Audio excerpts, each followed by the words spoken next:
जय हिंद साथियों, स्वागत है आपका self study classes with Sumit Jain YouTube channel और दोस्तों ऐप में। आपको वीडियो को लाइक करना है दोस्तों और अपने मित्रों तक शेयर जरूर करना है। और अगर आपने अभी तक सेल्फ स्टडी क्लासेस का ऐप डाउनलोड नहीं किया तो सेल्फ स्टडी क्लासेस ऐप जरूर डाउनलोड करें। ठीक है दोस्तों, अपना ये डाउट्स वाला जो है अपना सेशन होता है, डाउट्स वाले क्वेश्चन हम लेकर के आते हैं। ये सेशन आपको जरूर देखना है। आपसे पूछा जाता है पूस की रात कहानी के रचनाकार कौन है। आपसे प्रश्न पूछा जाएगा। तो दोस्तों आपको अभी तक यही पता है कि पूस की रात जो कहानी है वो किसकी है। तो अगर आपसे बनता है तो आपका बिल्कुल सही आंसर यहां पर आना चाहिए और उत्तर हो जाता है क्या, प्रेमचंद, है ना। ये आपने पढ़ा है, पूस की रात की रचनाकार कौन है, प्रेमचंद। ये तो लगभग सभी लोगों को पता होगा। लेकिन एक क्वेश्चन और पूछा जाता है दोस्तों, पूस की रात के बाद, है ना, पूस की रात के बाद अगर आपसे पूछा जाता है तो आप क्या उत्तर लगाओगे, बादशाह हुसैन रिजवी। यहां कंफ्यूज नहीं होना, ऑप्शन में प्रेमचंद भी हो सकता है। पूस की रात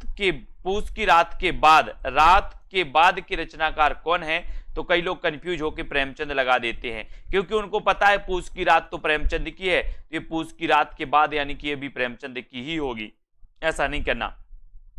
पूस की रात कहानी ये प्रेमचंद जी की है दोस्तों, और पूस की रात के बाद ये बादशाह हुसैन रिजवी की है, बादशाह हुसैन रिजवी की। ठीक है, तो इन क्वेश्चनों को अपन को समझना है, क्लियर करना है। तेरी मेरी उसकी बात दोस्तों ये किसकी रचना है, तो ये आपको याद रख लेना। तेरी मेरी उसकी बात, मैंने कई बार आपको बताया है कि तेरी मेरी उसकी बात ये जो रचना है दोस्तों ये किसकी है, यशपाल की। मैंने याद भी करवाया, बोले तेरी मेरी उसकी बात यश को मत बताना। किसको नहीं बताना, यश को। तो यश से क्या बनेगा, यशपाल, है ना। तेरी मेरी उसकी बात यशपाल को मत बताना, ऐसे करके। तो ये तेरी मेरी उसकी बात ये यशपाल जी की रचना है। जबकि एक क्वेश्चन पूछा जाता है दोस्तों कोठरी की बात,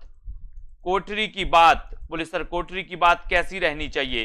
कोठरी की बात अपन बोलते हैं ना, कोठरी की बात है ये कैसी रहनी चाहिए, अग्गे, किसी को पता नहीं होनी चाहिए, अग्गे रहनी चाहिए, है ना। तो कोठरी की बात ये जो दोस्तों कहानी संग्रह है ये किसका है, अग्गे जी का, है ना। और तेरी मेरी उसकी बात ये जो रचना है ये दोस्तों किसकी है, यशपाल जी की। ठीक है, तो ये डाउट्स आपके क्लियर होते हैं यहां पर। अगला डाउट्स देखते हैं, अगला हिंदी के प्रथम कवि कौन है, हिंदी के प्रथम कवि कौन है। तो नॉर्मल सा क्वेश्चन है दोस्तों, आपको सभी को पता है कि राहुल सांकृत्य ने हिंदी का प्रथम कवि माना सरहपाद को, सभी को पता है। लेकिन डाउट्स क्या है वो देखो, डाउट्स क्या है, हिंदी की प्रथम रचना कौन सी है, बोले सर श्राप का चार। ठीक है, इसके रचनाकार कौन है, तो आपको पता है कौन है, देवसेन। इसके रचनाकार कौन है, देवसेन। और हिंदी के प्रथम कवि कौन है, सरहपाद। जब आपसे पूछा जाता है हिंदी की प्रथम रचना कौन सी है तो आता है उत्तर श्राप का चार। इसके रचनाकार कौन है, देवसेन। और जबकि हिंदी के प्रथम कवि कौन है, सरहपाद। बोले सर ये हिंदी के प्रथम कवि हैं और ये हिंदी की प्रथम रचना है ना, ऐसा कैसे हो सकता है। तो आपको याद रख लेना कि सरहपाद ने हिंदी का सर्वप्रथम प्रयोग किया था, ना कि कोई रचना लिखी थी, इसलिए इन्हें हिंदी का प्रथम कवि कहा गया। और हिंदी की जो प्रथम रचना लिखी थी वो देवसेन ने लिखी थी, इसलिए श्राप का चार को हिंदी की प्रथम रचना कहा गया। तो हिंदी की प्रथम रचना श्राप का चार, देवसेन कृत, 933 ईस्वी की मानी जाती है दोस्तों। ये भी कई बार पूछा गया है ना। इसमें जैन धर्म से संबंधित श्रावक धर्म का इसमें दोस्तों चित्रण किया गया है। और इस सरहपाद ये हिंदी के प्रथम कवि हैं, जिन्हें कि राहुल सांकृत्य ने हिंदी का प्रथम कवि और अधिकांश विद्वानों ने माना। जबकि दोस्तों हिंदी का प्रथम कवि स्वयंभू को रामकुमार वर्मा ने माना, स्वयंभू को रामकुमार वर्मा ने हिंदी का प्रथम कवि माना था, है ना। जबकि स्वयंभू आपको पता है कि इनकी एक रचना है पयोमचर्यु, ये राम काव्य पर आधारित महाकाव्य माना जाता है, पयोमचर्यु, है ना। और ये दोस्तों स्वयंभू अपभ्रंश के प्रथम महाकवि हैं, जबकि रामकुमार वर्मा ने स्वयंभू को हिंदी का प्रथम कवि माना, है ना। बात करें चंद्रबरदाई की, तो ये चंद्रबरदाई हिंदी के प्रथम महाकवि माने जाते हैं, चंद्रबरदाई। इनका ग्रंथ कौन सा है, तो पृथ्वीराज रासो माना जाता है। ठीक है, तो इन चीजों को अपन को याद रख लेना, ये सारे के सारे हिंदी के प्रथम कवि, है ना, महाकवि, इनसे रचनाएं पूछी जाती है हमेशा। अब दोस्तों यहां पर हम बात करेंगे बिहारी और देव के रचनाकार कौन है, बिहारी और देव। आपको पता है दोस्तों, तुलनात्मक आलोचना आपने पढ़ी होगी। तुलनात्मक आलोचना के जनक कौन माने जाते हैं? पदम सिंह शर्मा।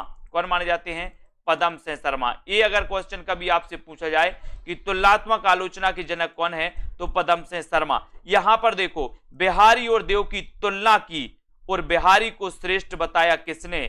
किसने बताया? भगवान दीन ने।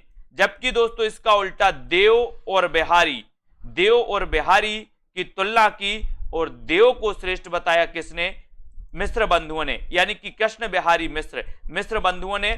तो यहां पर आपको याद रखना, बिहारी और देव के रचनाकार भगवान दीन, जबकि देव और बिहारी के रचनाकार कृष्ण बिहारी मिश्र, यानी कि मिश्र बंधु नाम आता है। ठीक है, तो इनको आपको याद रख लेना। ये देखो यहां पर देव और बिहारी कृष्ण बिहारी मिश्र, यानी मिश्र बंधु, और दोस्तों बिहारी और देव भगवान दीन। ये कभी कभी पूछा जाता है कि बिहारी और देव, इस रचना में बिहारी को श्रेष्ठ किसने माना?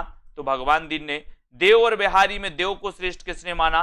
तो मिश्र बंधुओं ने, कृष्ण बिहारी मिश्र ने। ठीक है, तो ये डाउट्स भी याद रख लेना, बिहारी और देव भगवान दीन, देव और बिहारी कृष्ण बिहारी मिश्र।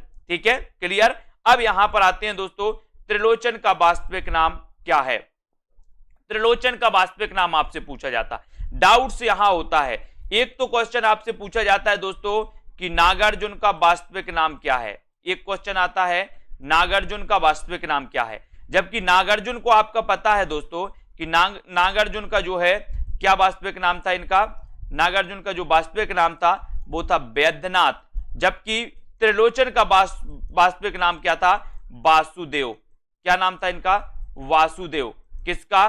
त्रिलोचन का। त्रिलोचन का वास्तविक नाम था वासुदेव और नागार्जुन का वास्तविक नाम था वैद्यनाथ। और ये नागार्जुन आपको पता है यात्री नाम से लिखते थे, यात्री नाम से मैथिली में, है ना। तो ये भी आपको याद रख लेना। तो नागार्जुन का वास्तविक नाम क्या था? वैद्यनाथ। ठीक है, और त्रिलोचन का वास्तविक नाम क्या था? तो वासुदेव, है ना। यहां से क्वेश्चन कई बार पूछे जाते हैं। हरिऔध को अपन जानते हैं, अयोध्या से उपाध्याय हरिऔध, इनका ग्रंथ महाकवि, ये प्रथम दोस्तों हिंदी खड़ी बोली के प्रथम महाकवि माने जाते। कौन? हरिऔध जी, है ना। इनका हिंदी खड़ी बोली का जो दोस्तों आप जानते हैं, खड़ी बोली का प्रथम जो महाकाव्य है वो कौन सा है? प्रिय प्रवास। कौन सा है? प्रिय प्रवास। तो हरिऔध जी, इनका महाकाव्य प्रिय प्रवास खड़ी बोली का प्रथम महाकाव्य है। ये भी क्वेश्चन कई बार पूछा जाता। तो यहां पर डाउट्स अपना था कि त्रिलोचन का वास्तविक नाम वासुदेव और नागार्जुन का वास्तविक नाम क्या था? वैद्यनाथ। कई लोग त्रिलोचन के चक्कर में वैद्यनाथ लगा देते हैं, इसलिए कंफ्यूज नहीं होना। अगला क्वेश्चन आपके लिए, प्राकृत पेंगलम ग्रंथ के रचनाकार कौन है? अगला डाउट्स है प्राकृत पेंगलम, ये रचना भी कई बार पूछी जाती है।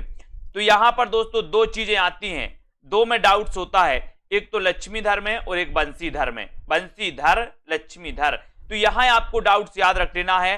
प्राकृत पेंगलम ये जो ग्रंथ है ये लक्ष्मीधर का है।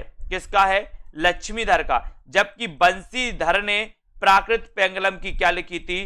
टीका लिखी थी। आपसे पूछा जाए प्राकृत पेंगलम की टीका के रचनाकार कौन है, तो उत्तर हो जाएगा बंसीधर। बोले बंसी वाले टीका लगाते हैं, है ना, बंसी बजाने वाले टीका लगाते हैं। तो बंसीधर ने प्राकृत पेंगलम की टीका लिखी, जबकि मूल ग्रंथ प्राकृत पेंगलम के जो रचनाकार थे वो कौन थे? लक्ष्मीधर। ये क्वेश्चन कई बार पूछा गया और डाउट्स में कई लोग बंसीधर लगा के आते हैं, है ना। तो अब डाउट्स नहीं करना, प्राकृत पेंगलम की टीका बंसीधर और प्राकृत पेंगलम लक्ष्मीधर। ठीक है, इसको याद रखेंगे। अब दोस्तों अब अपना जो है नेक्स्ट सेशन, अगले वीडियो में हम और भी प्रश्नों पर चर्चा करेंगे। अगर आपका भी कोई डाउट्स वाला प्रश्न है और आपको भी याद नहीं होता, हमेशा डाउट्स रहता है, एक बार पढ़ने पर भी डाउट्स बना रहता है, तो वो जरूर कमेंट में बताएं और इस डाउट सेशन से जरूर जुड़ें, अपने मित्रों को जोड़ें, है ना, और सेल्फ स्टडी क्लासेस का ऐप जरूर डाउनलोड कर लें। ठीक है, तो आज की इस वीडियो के लिए बस इतना ही। जय